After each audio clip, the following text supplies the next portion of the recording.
Então, muito boa noite a todos. Vamos, então, para o estudo da palavra. Eu peço que você abra, por favor, a tua Bíblia no livro de João, capítulo 1, verso 14. Tá bom? Então, João, capítulo 1, verso 14, todos juntos.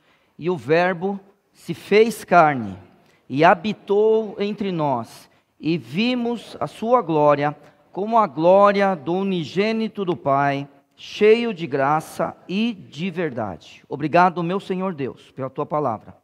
Usa-nos nessa noite, ó Senhor Deus, para explicá-la, e também, ó Pai, nos use para que a gente aprenda e ensine aqueles que necessitam, ó Pai, deste aprendizado. Que hoje, Senhor Deus, possamos sair transformados e também, ó Senhor, por causa de Ti, possamos Te glorificar, ó Pai, por causa da Tua pessoa, possamos, ó Senhor Deus, saber o que fazer. Por causa do Senhor, fugimos do pecado, porque o Senhor sempre está conosco. E nós cremos nisso, ó Pai. Cremos em pessoas nunca sozinhas. Em nome de Jesus. Amém. Irmãos, hoje eu vou me aventurar numa mensagem temática. Os irmãos sabem que eu não gosto desse tipo de mensagem. Eu gosto de mensagens expositivas, gosto de pegar o texto da Bíblia e explicar o texto bíblico. Mas hoje eu vou abrir uma exceção, de vez em quando nós abrimos exceção, lógico, na minha forma de pregar. E eu quero pregar sobre um tema, tá bom? Eu quero que a gente entenda essa ideia dele estar conosco. Então, pedi para colocar o título dessa mensagem, Ele esteve entre nós. Essa é a ideia inicial, deixei no título, é o meu objetivo, nós conversarmos sobre isso. Então vamos lá. Então, irmãos, hoje não vou ficar apenas num texto, e na verdade eu vou ler bastante a Bíblia hoje. Alguns textos vão ser mais longos, peço que os irmãos se concentrem bastante hoje, tá? Então vamos lá. Se nós, como leitores da palavra, ou João, tivesse parado no verso 13, nós não teríamos nenhuma indicação de quem seria o Verbo. Na verdade, o que nós temos, nos primeiros 13 versos, e não em todos eles, é uma descrição. Por exemplo, os versos de 1 a 5, eles descrevem o Verbo, mas não dizem para nós quem é o Verbo.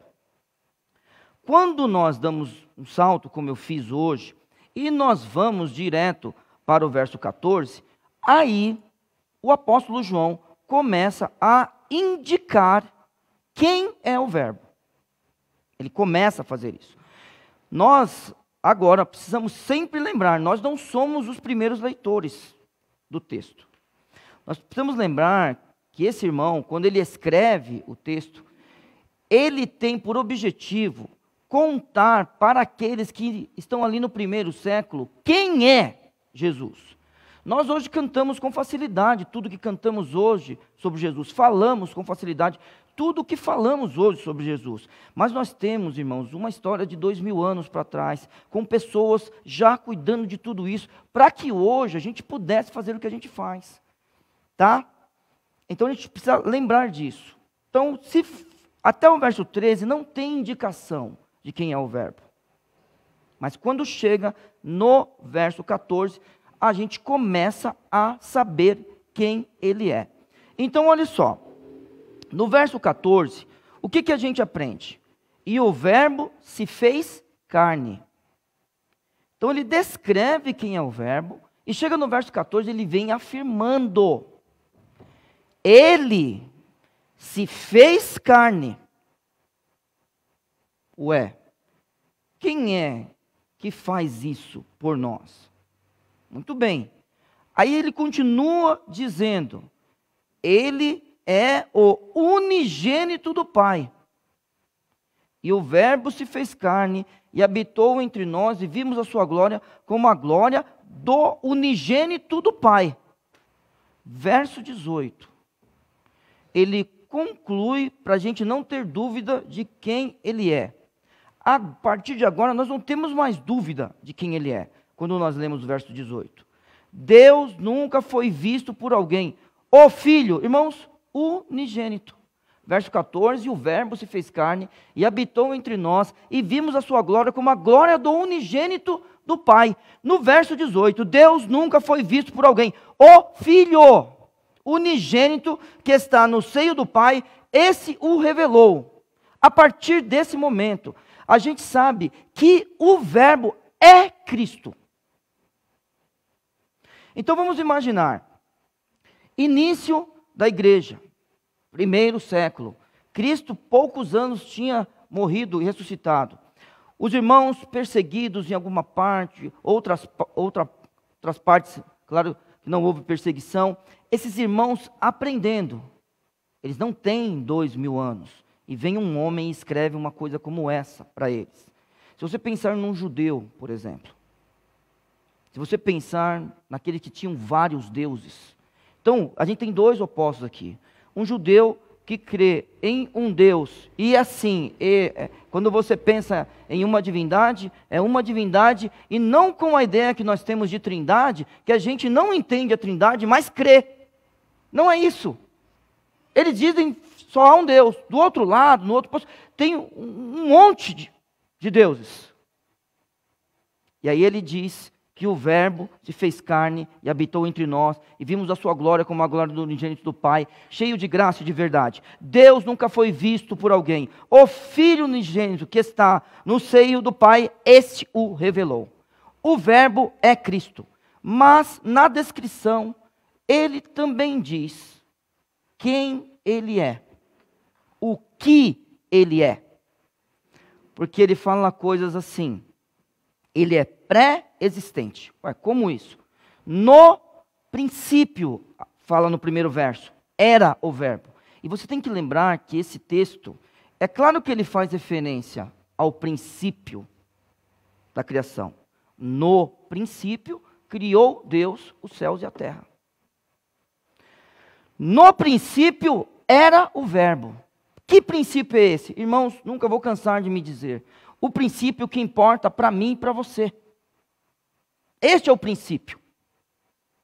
Este Deus que nós cremos, adoramos e falamos dele, ele inventa o tempo. Ele cria o tempo para que a gente pudesse fazer uma contagem. Essa é a ideia de tempo. Contar. Um dia, meus irmãos, nós não contaremos mais. Nunca se esqueça disso. Um dia nós viveremos apenas um dia. Porque lá não haverá mais noite.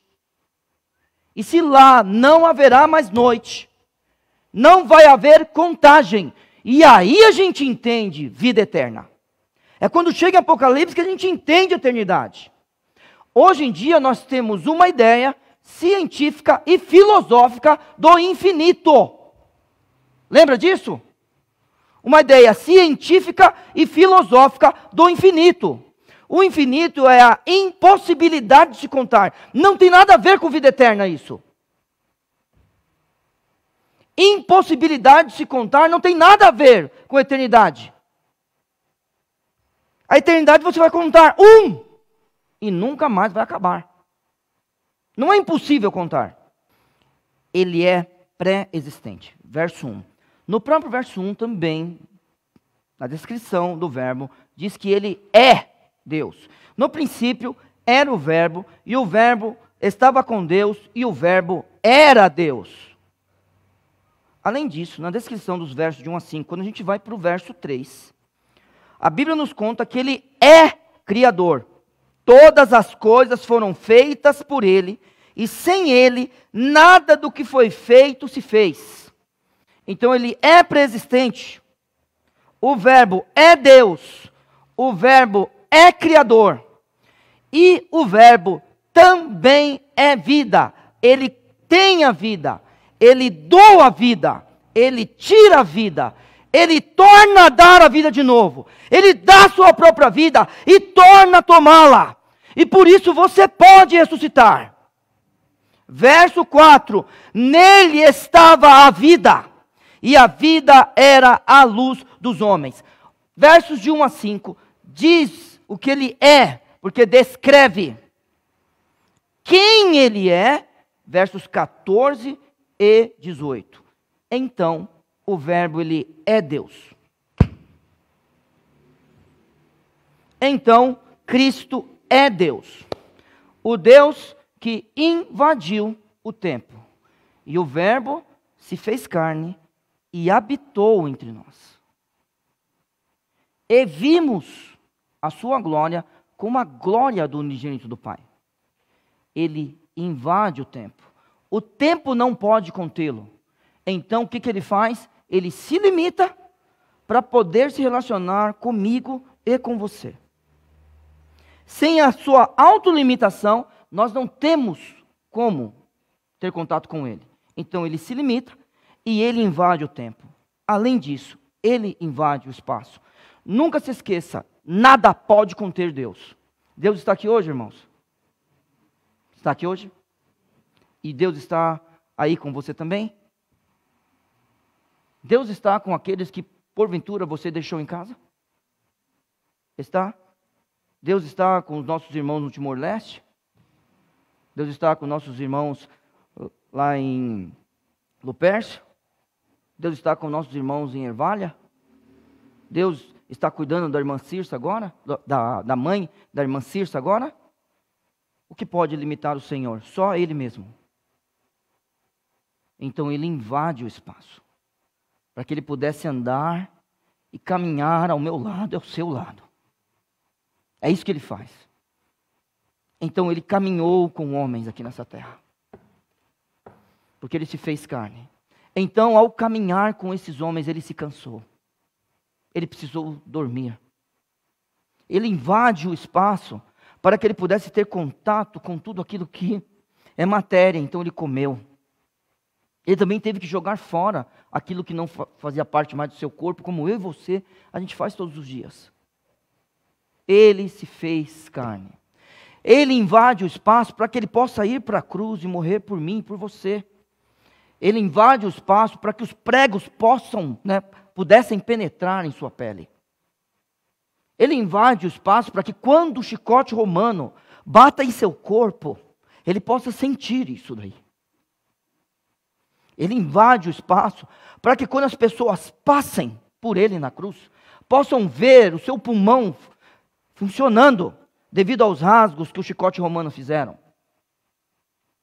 Ele invade o espaço para poder ser tocado, para poder tocar em mim e em você, para que Ele pudesse olhar para as pessoas e com o som de uma boca como a minha, a sua, falar: não temas.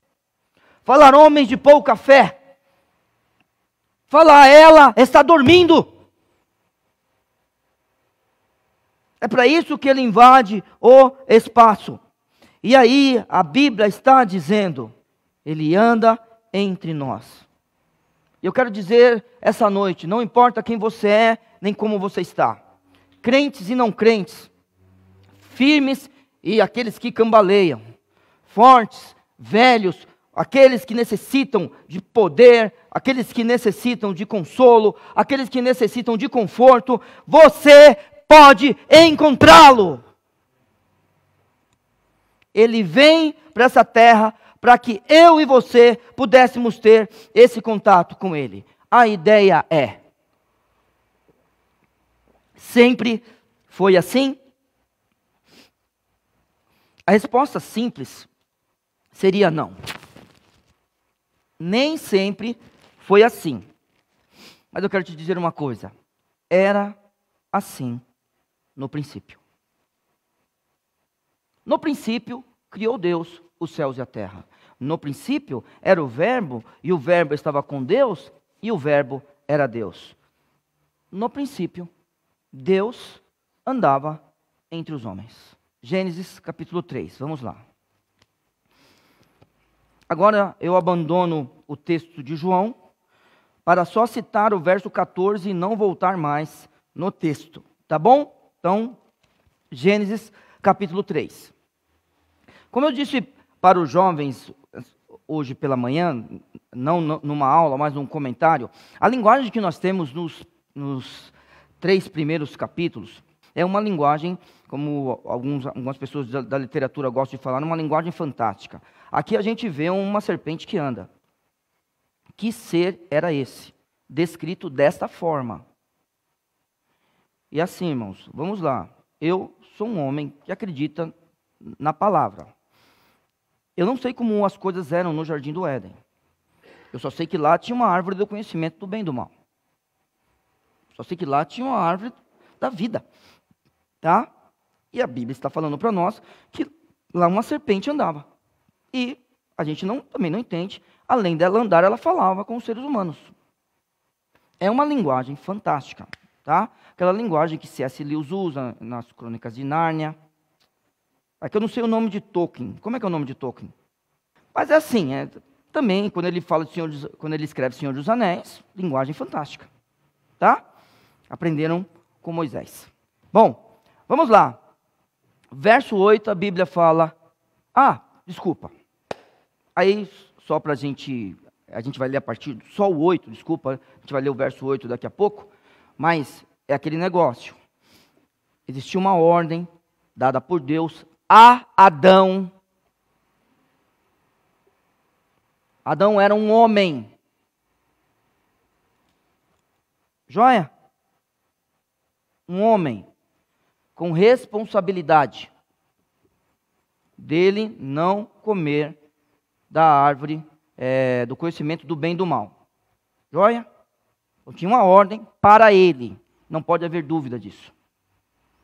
E quem é a culpa? A culpa é do homem. Na verdade, sempre é do homem. Se vira. Nasceu homem porque quis. Não, brincadeira. Mas a culpa é do homem, certo? Não é do ser humano que eu estou falando do homem. Adão era o responsável. Eva entra num diálogo com a serpente. Paulo nos ensina que a serpente engana Eva, mas não engana Adão. Isso sim é um mistério. Eva come do fruto. Pelo texto, parece muito que Adão estava nas proximidades ali, certo? Quando a gente vê, parece até que estava junto. Ele não foi enganado, a Bíblia diz, e come do fruto. Nesse momento, os olhos são abertos. Então preste atenção no que eu vou falar agora. Tenho dito isso muitas vezes, mas quero falar hoje em destaque. Irmãos, Deus queria que a gente conhecesse o bem.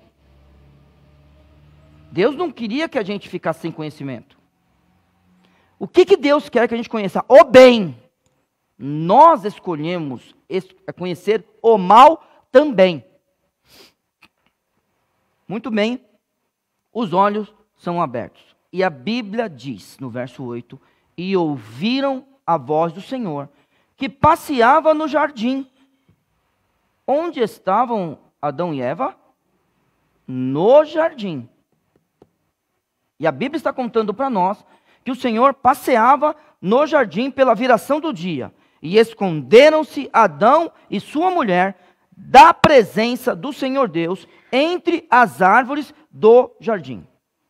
No princípio, preste bastante atenção, era assim. Deus, na viração do dia, passeava pelo jardim. E é interessante que eles ouviram a voz do Senhor. E eu te digo, dizendo o quê? Mas ouviu a voz do Senhor e ele passeava pelo jardim. Irmãos, preste atenção. Eles fogem do quê? Olha o texto. Do que eles fogem? Da presença do Senhor. E o verbo se fez carne e habitou entre nós. O homem não quer que Cristo habite entre nós.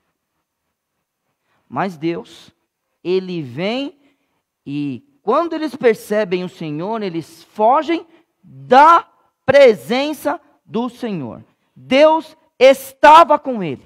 Deus, meus irmãos, ia até eles. E eles, tenham certeza, tiveram contato em algum momento da história de Adão, Eva. E a gente tem que parar por aqui, porque a gente não tem conteúdo bíblico para nesse momento falar alguma coisa. Adão, Eva e Deus, é certeza que eles tiveram contato com Deus. Porque na viração do dia, Deus foi até eles. Só que isso era algo constante na vida deles. Eles esperavam pelo Senhor. Verso 7, então foram abertos os olhos e conheceram que estavam nus e coseram folha de figueira e fizeram para si aventais. Verso 10, e ele disse, ouvi a tua voz soar no jardim e temi, porque estava nu e escondi-me. Ele já conhecia a voz do Senhor. O Senhor passeava pelo jardim e o Senhor estava com sua presença no jardim. O que acontece? Eles fogem. E o Verbo se fez carne e habitou entre nós. No princípio, era assim. Irmãos, entre o povo de Israel, era assim. Então, vamos lá. Primeiro, o tabernáculo. Bom, agora chega um momento importante. E o Verbo se fez carne e habitou entre nós. Irmãos, comentaristas dizem para nós que esse habitou entre nós é um neologismo de João. Ou seja, a ideia de João é falar que Jesus tabernaculou entre nós. E o Verbo se fez carne e habitou entre nós. A ideia é de tabernacular. O que seria isso? Esse verbo existe? Não, não existe. Eu tabernaculo? Isso não existe. Tudo bem? Mas a ideia de Cristo habitar entre nós é a ideia de fazer de Cristo o próprio tabernáculo. Agora vamos entender o significado disso e a importância de Cristo ser isso. E de João afirmar isso.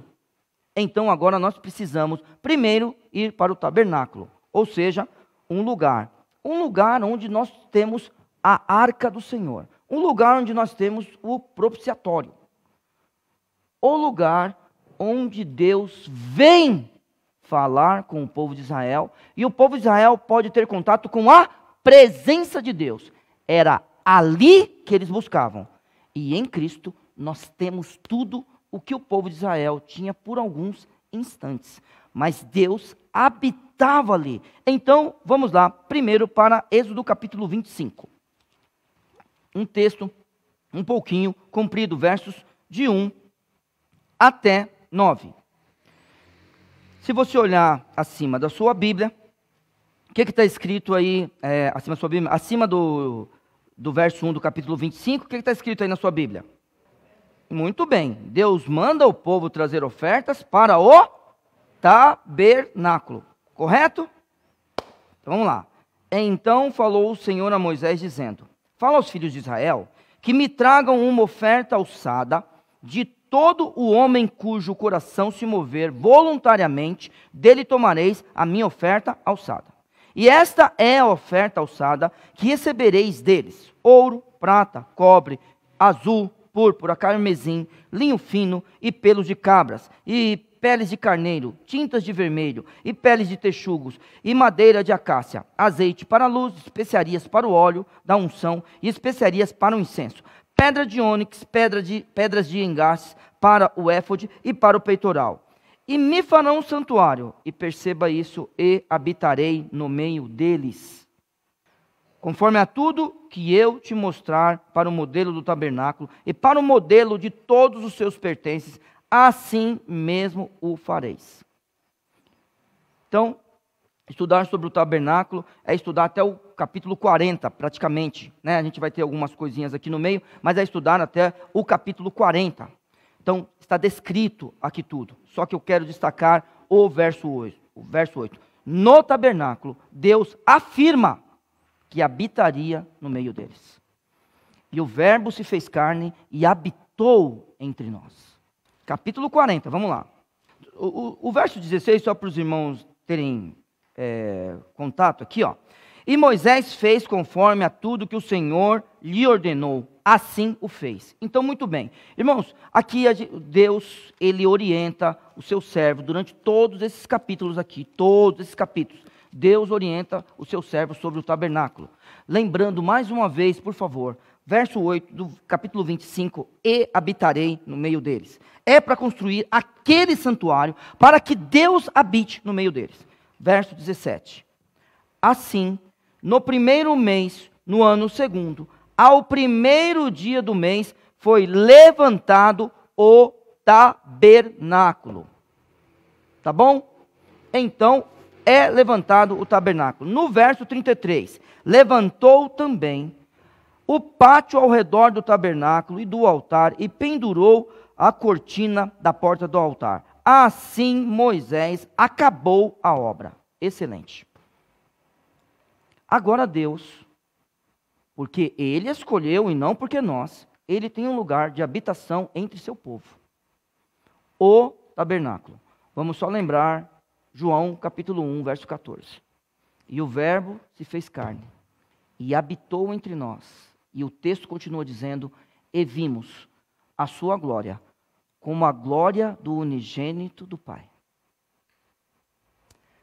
Deus escolhe o tabernáculo para habitar nele, é uma escolha de Deus. E quando o tabernáculo está pronto, verso 34.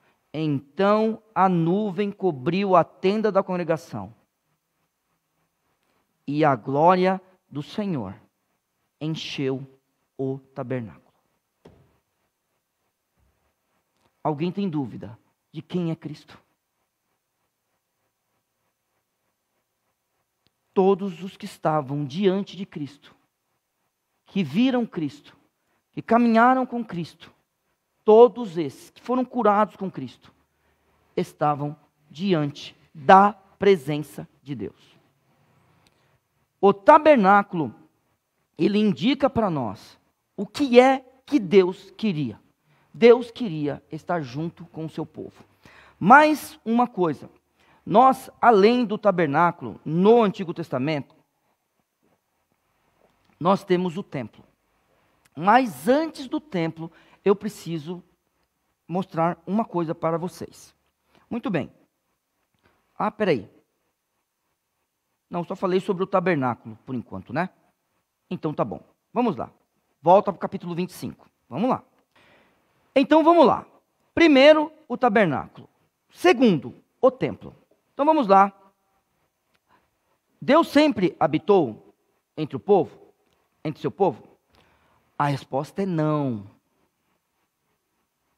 Mas a gente tem convicção que Ele queria habitar.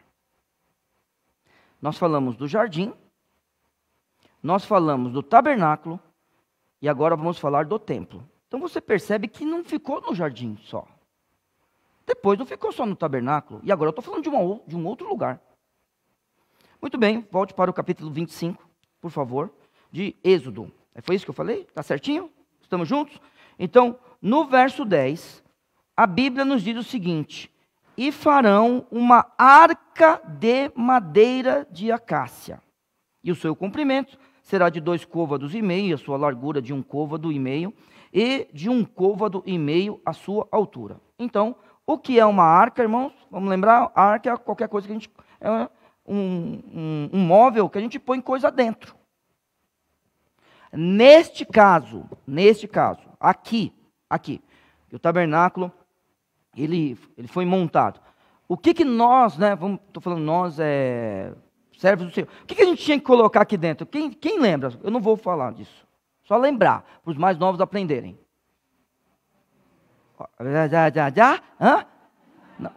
As tábuas da lei, a vara de Arão, Deus abençoe, e o maná. Sabendo que tem gente aqui boa de contexto bíblico, excelente. Então era isso que ia colocar dentro, certo, desse móvel chamado arca. Então ele manda fazer uma arca. Mesmo capítulo 25, agora verso 17. Tá? Vamos lá? Também farás um propiciatório de ouro puro. O seu comprimento será de 2,5 côvados e a sua largura de 1,5 côvado. O que é o propiciatório? Bem rapidinho. Nós não temos... bati o dedo aqui. Sabe quando bate o dedo? Aí dói, né? Você ri. Tudo bem. Eu entendi. Dá vontade de rir mesmo. Bom, a gente não tem um móvel que a gente coloca 3 coisas lá dentro? Depois de colocar as 3 coisas lá dentro, a gente tampa. Então o que acontece? Só vamos lembrar, quando a gente pensa no tabernáculo, quando a gente pensa nesse templo, nós temos 2 locais. Na verdade são 3, porque tem o lado de fora também. A gente tem o lado de fora, a gente tem o lugar santo e tem o lugar santíssimo. No lugar santíssimo, vamos lembrar da descrição da Bíblia, né? Tem um querubim aqui, eu nunca estudei assim profundamente, só a descrição. Outro querubim aqui, lembra disso? E eles encostam as asas. Aí o que acontece? Vem os levitas com... tinha que ser aqui, né? É verdade. Vem os levitas, sacerdotes, claro, com varas, e põe a arca lá dentro. Muito bem. Os querubins olham para a arca, certo? Para a tampa. E ali, uma vez por ano, o sumo sacerdote, lembra daquilo? Vai lá e asperge sangue. Pronto, beleza. Aí, a gente estudou isso um pouquinho nas quartas-feiras, quando a gente está falando de Hebreus, tá? Então, só uma pequena recordação. Então, é isso. Um móvel, chamado arca, e a tampa. Verso 21. E porás o propiciatório em cima da arca. Entendeu? Joia? É a tampa. Depois que houver exposto a arca do testemunho, que eu te darei. Irmãos, veja se a gente não treme aqui. Verso 22. E ali virei. E ali virei a ti, e falarei contigo de cima do propiciatório, no meio dos 2 querubins que estão sobre a arca do testemunho, tudo o que eu te ordenar para os filhos de Israel. Irmãos, não tem como não tremer. Imagine, irmãos, imagine. Eu sempre falo isso também, mas quero falar de novo. É o dia que o sumo sacerdote tem que ir lá. Só que o povo de Israel tem vários. E alguém é sorteado. É você, Viana, que vai hoje. Já pensou? Eu sou daqueles que crê, né, que o nome de Deus não era popular. Falando eu. Eu vejo muita gente escrever falando que o nome de Deus foi perdido devido ao zelo do povo de Israel. Irmãos, me perdoa. Eu não acredito nisso. Eu. Mas só que tem isso, eu tenho que falar para os irmãos. Se você... eu acho que é. Eu não vou brigar nunca com você. Mas eu, irmãos, creio que nem todo mundo sabia o nome de Deus. Então eu fico imaginando, por exemplo, um homem que... é imaginar, tá? Que foi escolhido e não sabe o nome. Só que ele tem que entrar lá. E ali virei a ti e falarei contigo. Esse é o negócio. Quando eles se encontram, o sumo sacerdote fala o nome dele. E ele está diante do sumo sacerdote. Onde? No tabernáculo. Você já sabe que aqui, na consagração do tabernáculo, o que aconteceu mesmo? Você não lembra? Deixa eu só ler de novo. Mas eu não quero que você esqueça disso. Verso 34, do capítulo 40. Então a nuvem cobriu a tenda da congregação. E a glória do Senhor encheu o tabernáculo. Muito bem. Todos esses móveis foram feitos. Existia um modelo. Onde eles estão? No céu. O modelo está no céu. Tá? Como é que eles sabiam? Porque é tudo uma figura do verdadeiro. Tá bom? Muito bem. eles fazem tudo, e diferentemente, vamos lembrar dos estudos de Hebreus. Pastor Viana, lembra, né? Que a gente falou para os irmãos. Diferentemente do segundo templo, quando a gente não vê a mobília sendo trazida para o segundo templo, quando Salomão constrói o templo, tem a mobília. Então vamos só lembrar: jardim, tabernáculo, e vamos para o templo agora. O templo de Salomão.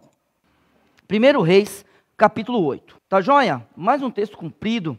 Estou lembrando aos irmãos, né? Hoje a mensagem é temática, tá bom? Então vamos lá. Verso 1. Então congregou Salomão os anciãos de Israel e todos os cabeças das tribos, os chefes dos pais, dos filhos de Israel, diante de si em Jerusalém, para fazerem subir a arca da aliança da cidade de Davi. Veja, a arca da aliança estava com o povo, que é Sião. E todos os homens de Israel se congregaram ao rei Salomão na ocasião da festa, no mês de Etanim, que é o 7º mês. E vieram todos os anciãos de Israel, e os sacerdotes alçaram a arca, e trouxeram a arca do Senhor para cima, e o tabernáculo da congregação, juntamente com todos os objetos sagrados que havia no tabernáculo. Percebe a descrição?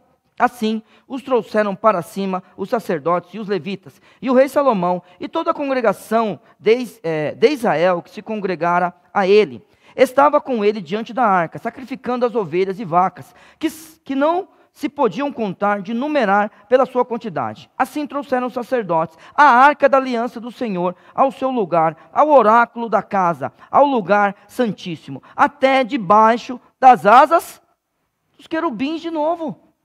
Vamos continuar, tá bom? Porque os querubins estendiam as suas asas sobre o lugar da arca, e os querubins cobriam por cima a arca e os seus varais. E os varais sobressaíam tanto que as pontas dos varais se viam desde o santuário diante do oráculo, porém de fora não se viam, e ficaram ali até o dia de hoje. Isso aqui é interessante, né, irmãos? Tá vendo? É certeza que esse homem escreve antes da última invasão de Babilônia. Bacana isso aqui, né? Esse tipo de coisa você tem que marcar na sua Bíblia. Esse homem está escrevendo e Nabucodonosor ainda não conquistou tudo.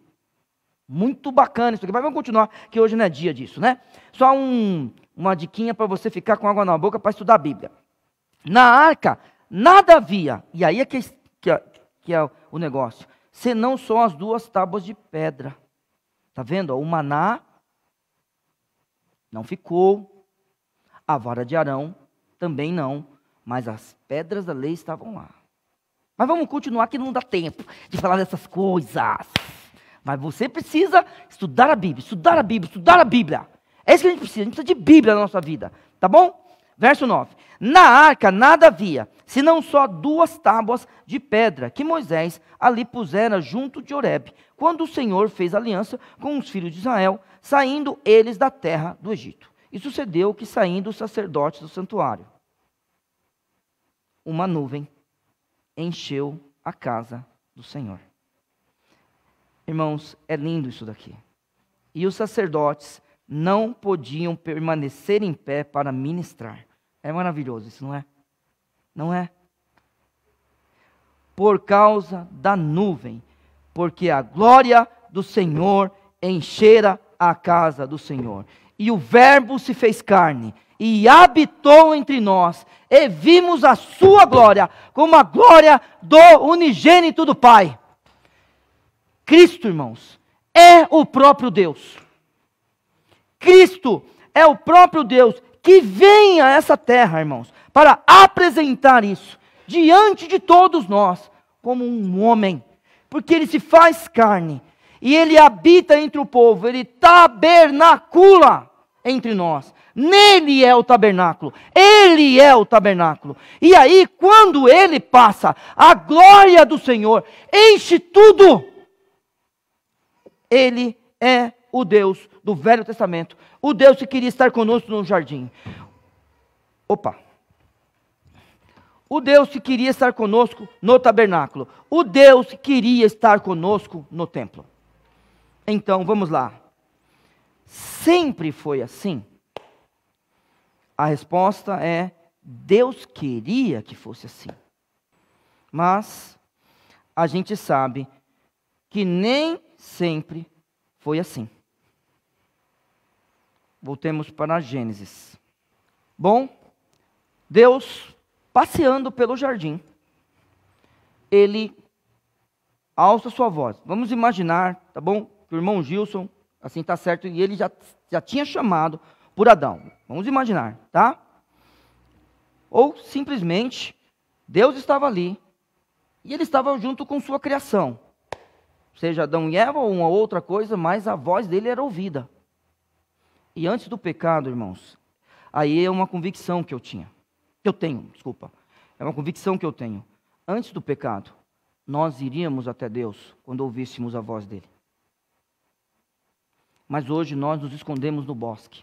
Nos escondemos no bosque porque nós estamos nus. Muito bem.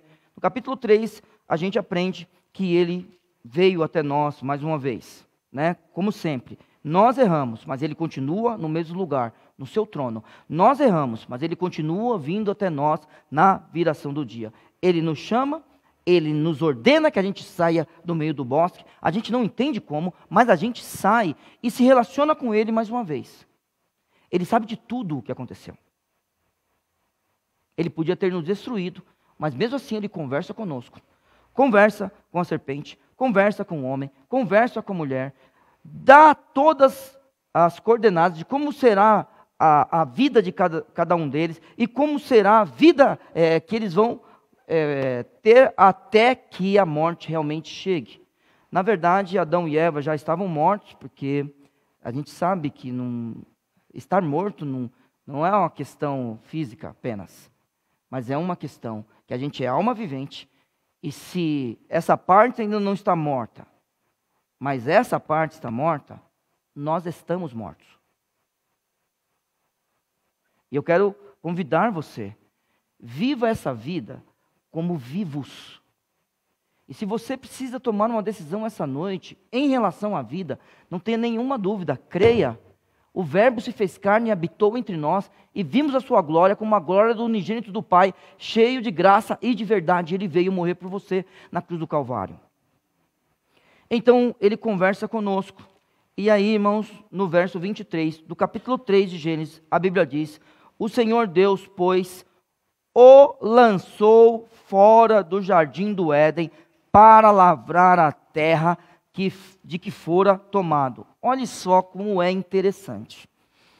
E eu vou confessar aos irmãos, existe uma ideia hoje em dia de que o jardim do Éden, ele tem o formato, ou ele é uma ideia de templo, certo?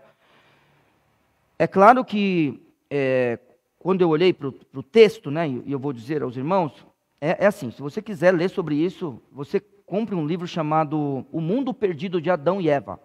Mas a ideia desse homem e de outro... N.T. Wright, que isso aí não é que ele é perigoso, né? Mas é que a ideia dele é bem avançadinha, N.T. Wright, né? Esse aí também tem a ideia de que o Jardim do Éden tem a ideia de templo, tem o formato de templo, e é interessante que o verso 23 está falando que Deus o lançou fora do jardim, e a Bíblia está falando para lavrar a terra de que fora tomado. Puxa, sabia que eu sempre passei por cima desse verso. Para mim, a terra do jardim do Éden era até aqui. Eu pensava, é John Walton mesmo? Aí, esse mesmo, estou bem, hein? Que bom. Então, olha, eu sempre passei direto por esse verso. Mas depois que esses homens começaram, eu comecei a ler alguma coisa disso daqui, eu fiquei mais atento nessas coisas. E aí vem o verso 24. E havendo lançado fora o homem, pôs querubins ao oriente do jardim do Éden, e uma espada inflamada que andava ao redor para guardar o caminho da árvore da vida. Pelo texto, não parece que dava para voltar? Pelo texto, não parece que dava para voltar? Porque pôs uma espada inflamada, de repente Deus me lança, só que existe um caminho. E eu posso adentrar nele. Agora eu pergunto a você. Neil, você tem resposta? Eu não, estou perguntando para você. Será que antes da queda, o homem podia sair do jardim? Será que a ideia de Deus era que realmente a gente povoasse toda a terra e alguns viessem ao jardim como um templo? Não sei. Eu preciso estudar mais, mas eu quero deixar vocês me ajudarem nisso. Eu só sei o seguinte: Deus estava no templo. Deus estava no tabernáculo. E Deus estava no jardim. Nós já perdemos o jardim. Mas em Cristo, o Verbo se fez carne e habitou entre nós. Tudo que Adão e Eva tinham, todos aqueles que tiveram contato com Cristo, teve. Todos tiveram em Cristo. Em Cristo, aquilo que Adão e Eva ouviu, todos que tiveram contato com Cristo também ouviram. Porque o Verbo se fez carne e habitou entre nós. O tabernáculo teve que deixar de existir. Por quê? Porque o povo deixou de ser nômade. Tudo bem? Então vem Salomão e constrói o templo. Deus deixou, sempre lembra disso. Deus deixou que ele construísse.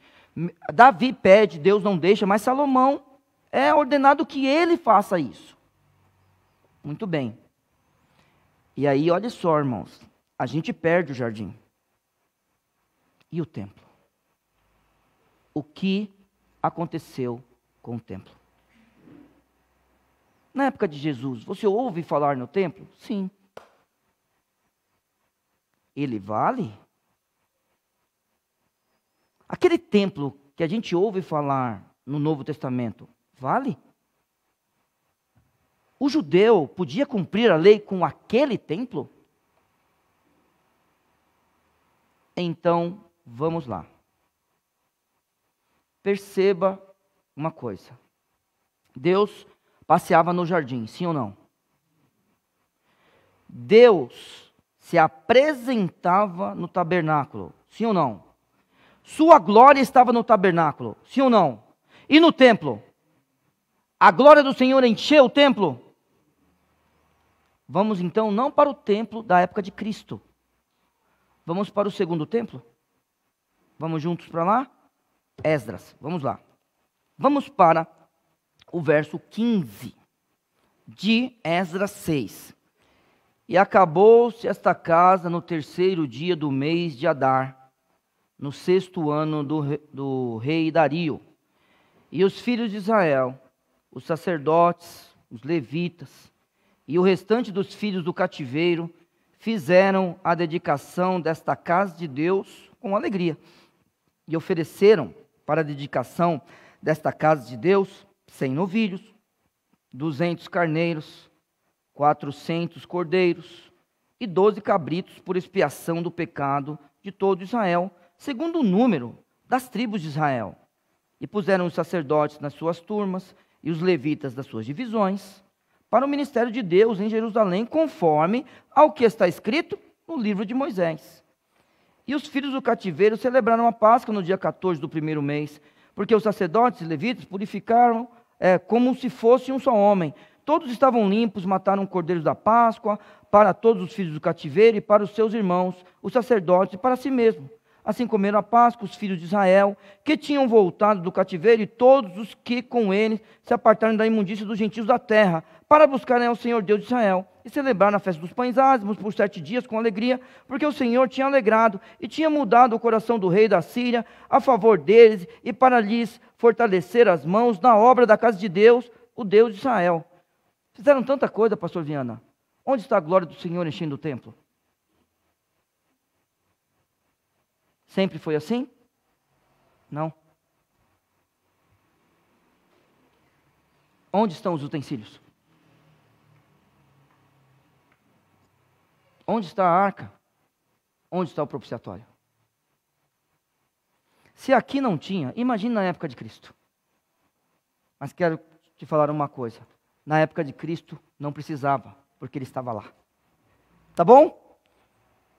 Na época de Cristo não precisava, porque ele estava lá. Porque o Verbo se fez carne e habitou entre nós. Tabernaculou entre nós. E vimos, a Bíblia diz, nós vimos a sua glória, como a glória do unigênito do Pai, cheio de graça e de verdade. Não precisava de templo, ele estava lá.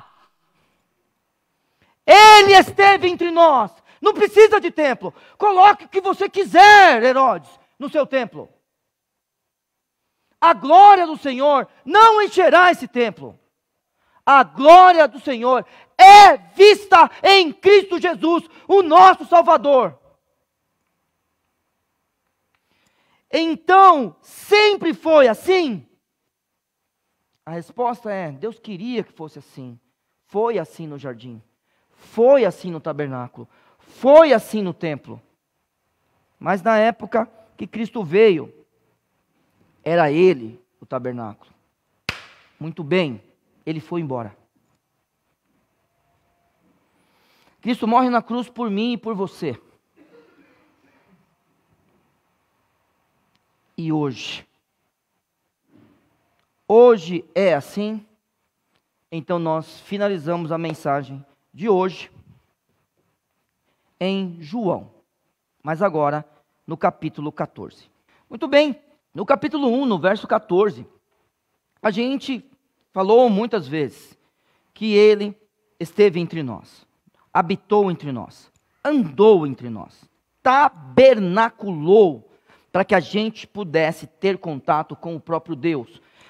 Todos viram a glória de Deus, porque viram Cristo. E no capítulo 14, a partir do verso 19, nós lemos o seguinte: Evangelho de João, capítulo 14, verso 19. Ainda um pouco, e o mundo não me verá mais. Cristo está falando que está indo embora. Lembre-se do seguinte, capítulo 14 de João, última noite de Cristo tabernaculando.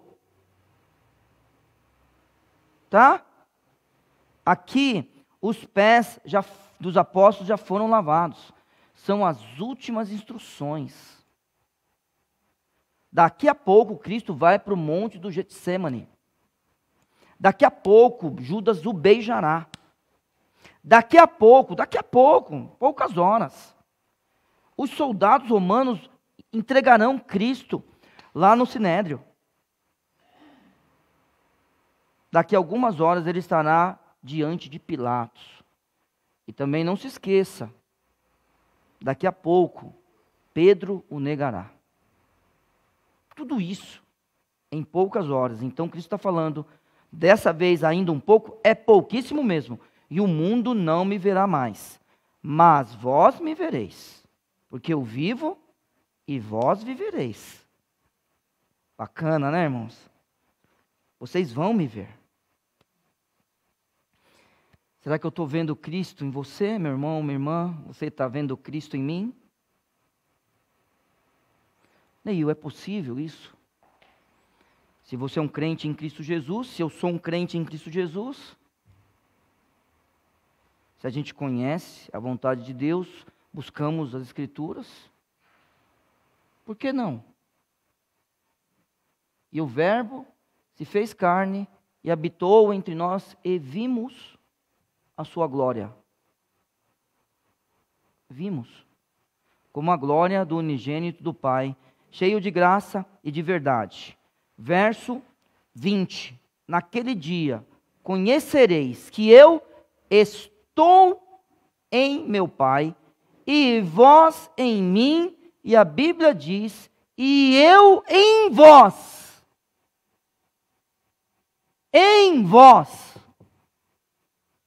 Onde Cristo está?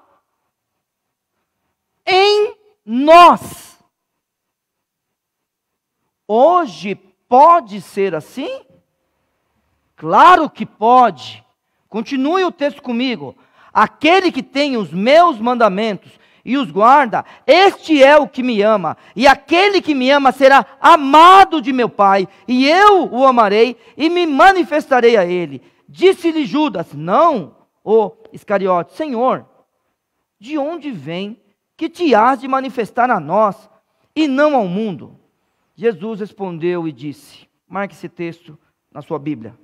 Se alguém me ama, guardará a minha palavra, e meu Pai o amará, e viremos para ele, e faremos nele morada.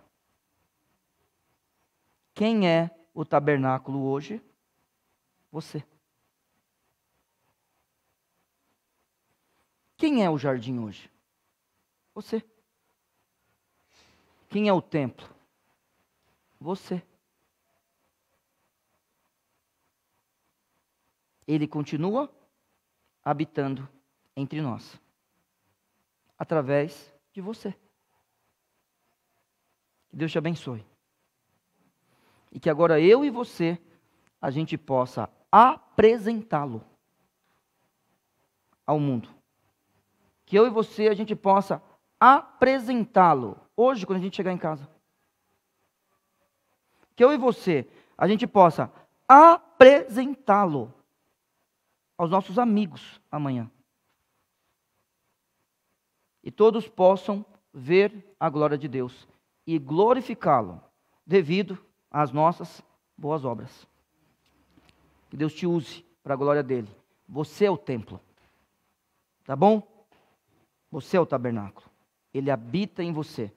Todos os dias você está no Santo dos Santos. Você é este lugar.